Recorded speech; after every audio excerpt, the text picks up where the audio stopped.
this year there's gonna be a rise of persecution against Christians.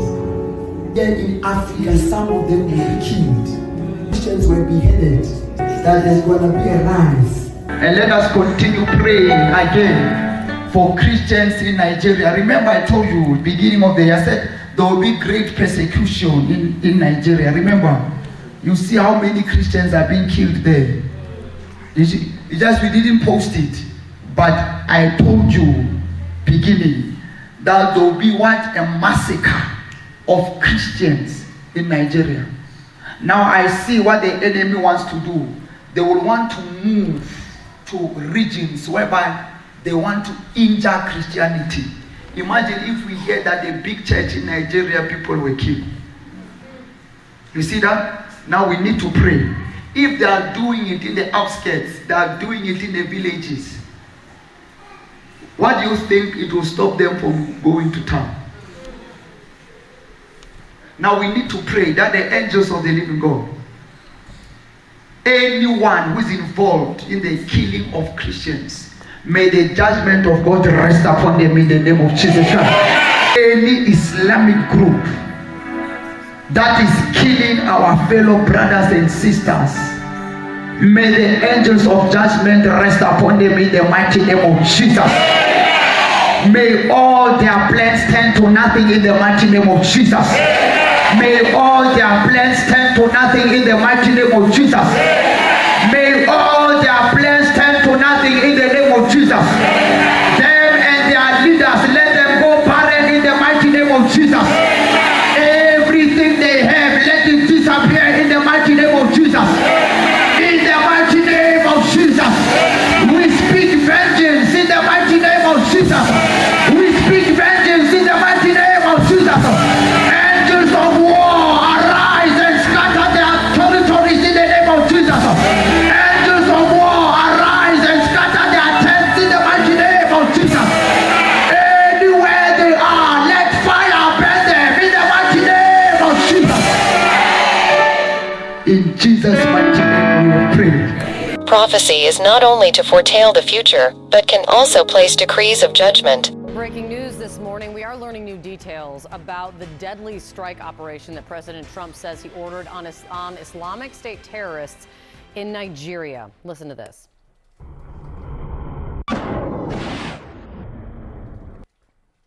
That, as you can see, released from the Department of Defense yesterday evening. The U.S. military reports multiple ISIS terrorists were killed in the attack, which the president first announced on social media. This comes after the president for months has warned that the United States could take military action in the African nation, claiming that ISIS had been targeting Christians in the region. The president writing in part this on social media about it: I have previously warned that these terrorists, that if they did not stop the slaughtering of Christians, there would be hell to pay. And tonight, he goes on to say, the Department of War executed numerous perfect strikes, as only the United States is capable of doing. Now, Nigeria confirmed the two countries coordinated in this effort, in this strike. Their foreign minister joined CNN earlier this morning. What took place yesterday clearly underscores the fact that Nigeria is not lacking in will and a commitment to the fight against terrorism. CNN's Nada Bashir tracking this one for us. Nada, what is the very latest that you're picking up? Well, we're still not getting full details just yet from U.S. officials with regards to the details surrounding this strike. What we do know is the U.S. Africa Command has said that multiple Islamic State targets and militants were killed overnight in these deadly strikes. We've heard, as you mentioned, from the U.S. president himself addressing this military action in social media, saying and describing this as a powerful and deadly strike against Islamic State terrorists. And this strike took place in the northern Sokoto region of Nigeria, just bordering Niger. Now, at this stage, again, no clear details with regards to the impact. What we do know is that this was carried out in coordination with the Nigerian government. We've heard from a Nigerian presidential spokesperson and advisor saying that both the US and Nigeria are on the same page when it comes to tackling these security concerns. And of course, what we've been hearing from the White House for several weeks now and from the US president himself is the ramping up of concern around the protection of Nigeria's Christian community against extremist attacks. And it's important to note and underscore that, of course, Nigeria does have a deep-rooted history of security troubles when it comes to Islamist extremist groups. But these attacks that we have seen in the past have targeted both Nigeria's Christian and Muslim communities, two of the largest religious communities in the country. So this is certainly a historic concern within the country, but we are now seeing very clearly that first-hand action by the US military in Nigeria, according to officials, in coordination with the Nigerian government. Yeah, Nada, thank you so much. Much more detail to learn here for sure. Appreciate it. And the president warning, of course, there could be more to come in Nigeria, writing on Truth Social to the, quote, dead terrorists, warning there will be, in his words, many more if the slaughter of Christians continues. Joining me now in the group chat, Sungmin Kim, CNN political analyst and White House reporter at the Associated Press, Ashley Davis, former George W. Bush White House official, and Eugene Scott, contributing columnist at the Boston Globe and visiting fellow at the Johns Hopkins University Agora Institute. It's nice to see all of you this morning. Sungmin, when we look at where things stand, the fact that the president really has cast himself as this peacemaker, often talks about the wars that he says that he has ended, and yet we are seeing this approach not just in Nigeria, but in other pockets around the world. How do we square what we hear from the president and what we see on the ground?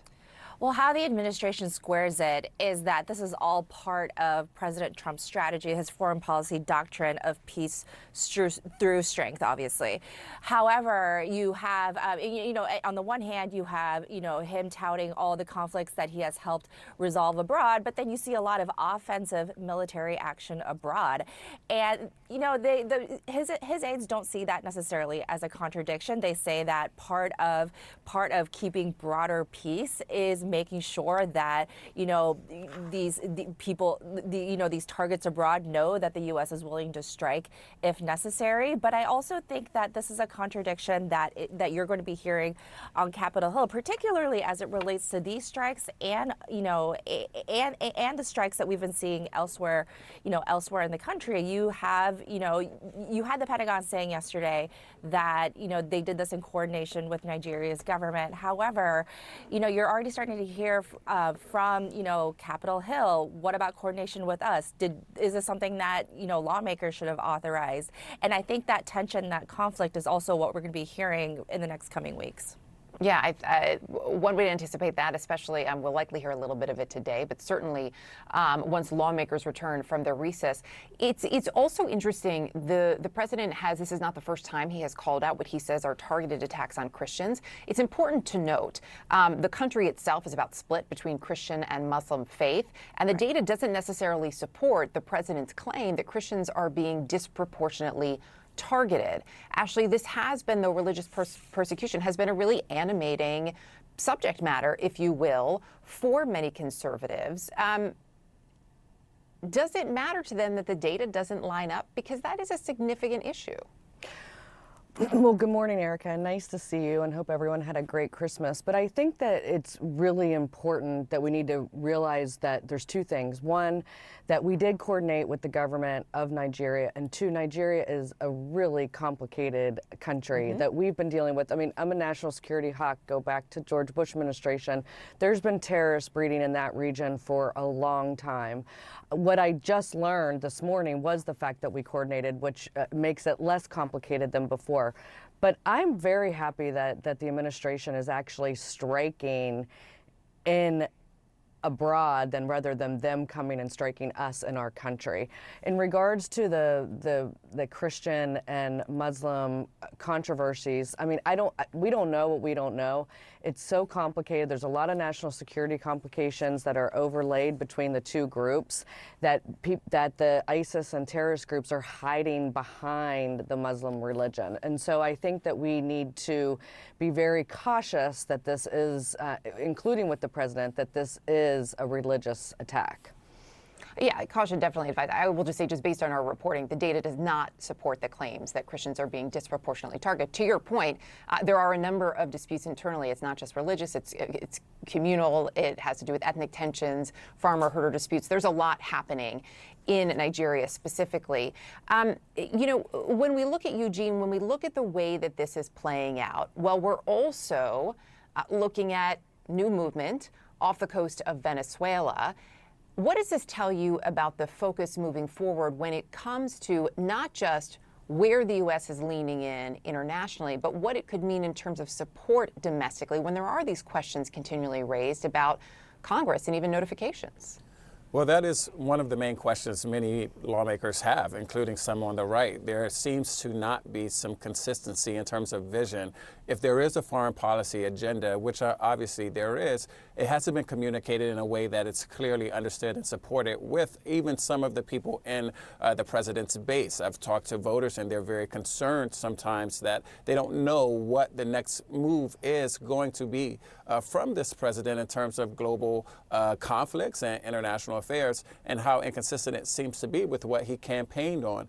Part of that is because we know that the president's support is actually more ideologically diverse than I think a lot of people outside of his camp realize. And so there's some issues that are of concern and major priorities for one segment, such as perhaps Christian conservatives, and not others, which might be some of the individuals who want to see America pull back from some of these types of interactions. And so I think what will be really interesting moving forward when the new year begins is seeing what is laid out, what type of vision is communicated, and how the president is able to get different sects within his tribe on the same page.